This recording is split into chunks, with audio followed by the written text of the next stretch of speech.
Hello everybody, welcome to T&W Electronics. Today I'm going to be showing you how to silence your notifications or to choose the ones that you don't want to be silent. So first, you're going to need to go into settings.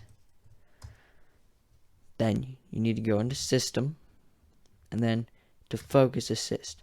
Now in focus assist you can click priority only, and in this you will be able to turn off all notifications, or under customize your priority list you can choose which notifications you don't want to be silenced on this setting. So like you can show calls, show text, show reminders, and then you can add apps. So that is the end of this video. Please like and subscribe if you found this video helpful.